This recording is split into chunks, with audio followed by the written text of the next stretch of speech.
Hi, I'm Imogen Lamport from Inside Out Style blog. And I'm Jill Chivers from shopyourwardrobe.com. Today we're going to talk a little bit about standing out versus blending in your style. Now, people have said to me, and I've heard this frequently, where I don't want to stand out because where I live it's very, very casual. Or I'm going to an event and I'm not sure what to wear. I don't want to stand out that I'm wearing the wrong thing. There's other people who will go, I'm quite happy to stand out and I don't mind. Yeah. So I think there's a real psychological element to this question. It's not just about style and environment. There's a lot more to it. What are your thoughts, Jill? It's a very multi-layered topic. So there's certainly some things to do with what you're wearing and how you're dressed and how that fits and how you feel in your clothing. And we might talk about that in another video. But there is definitely a piece about your emotional and your psychological feelings, your well-being when it comes to how you're dressed and your perception about how you feel you look and assumptions we make about what other people might be thinking about what we're wearing, and from a large perspective our assumptions about what we think other people are thinking about us in general. And what's really interesting is that other people are thinking about us far, far less than we imagine. Most people aren't thinking about us at all. Yes, and in fact there was a study which they called the spotlight effect, where they sent a whole bunch of university students into a class, into a lecture with a big Barry Manilow face emblazoned on their t-shirt. Then afterwards they interviewed all the people not wearing that t-shirt, and about 10% noticed that those t-shirts were there. They remembered that there. Then they did another one where they sent them into a class with a less, it was probably just a pink t-shirt or something much less obvious. Yeah. And the number of people who even remembered it or even noticed it was about 2%. And so we assume everybody's noticing everything about what we wear, and people do notice, but in a much more general way, I think, rather than the specifics. Yes. And so they'll just think you look nice or you don't, or you look sloppy, you look tired, you look well, you look stylish, but they're not really remembering every single detail about what you're wearing. So you're not actually in the spotlight. Yeah, and it's very fleeting as well.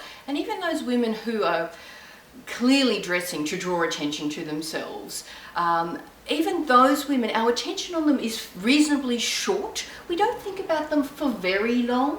And then they're out of our minds and we're back to our lives and what our lives are about. And so for those of us who aren't dressing that way, we aren't wearing sequins from head to toe, we aren't wearing sky-high heels, we aren't wearing hair that adds an extra 3 feet to our height and all the other things that you can do to draw attention to yourselves, we are in very little danger of drawing that kind of attention. And the other thing that's really important is that if we are so consumed with what other people are thinking about ourselves, we are destined to be miserable.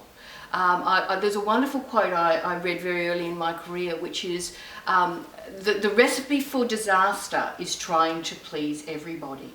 And the less you can have your focus on what other people might be thinking, which is just an assumption anyway, the more you can come back to home, the more you can come back to self and what is working for me and what feels right for me today. And it might be you add an extra accessory, or it might be that you don't, but then that's an internally derived decision. That's really about your levels of comfort, rather than I'm dressing for a presupposed audience who aren't really paying attention to you anyway. Yes, and often it's people feel quite uncomfortable if somebody comments that they feel like, oh, there's too much attention on me. And often it's just because maybe, you've dressed in a slightly different way from the way that many people do. But often I feel so many people, particularly say in smaller towns or regional areas where it's very casual naturally, so if you dress up even slightly, that they think, oh, you're overdressed. But in fact, what happens is, 3 days down the track, if you keep doing it, nobody notices. That just becomes how you dress. Yes. So if you can deal with the 3 days of comments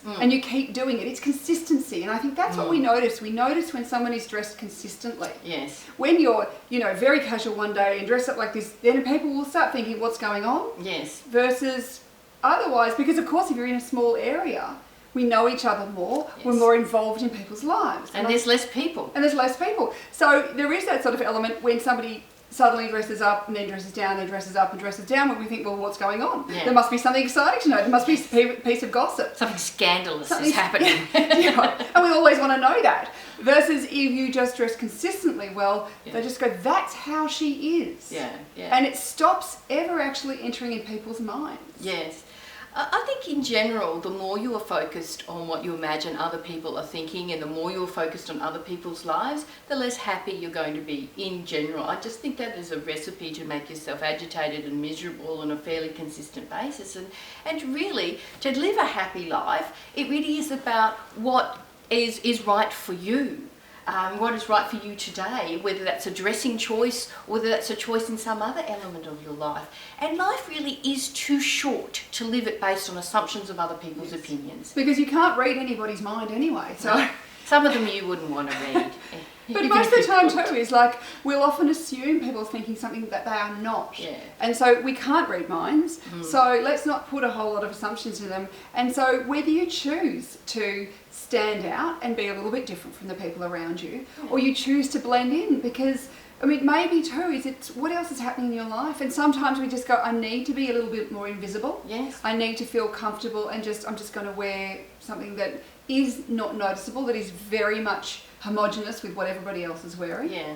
And there's other times where you might go, I just feel like being me, and that wearing that doesn't feel like me. Yes. And so therefore I'll put on the extra accessory, or I'll dress that little bit, more stylishly, or whatever is than the location or, the people around you. And that's great. Yeah.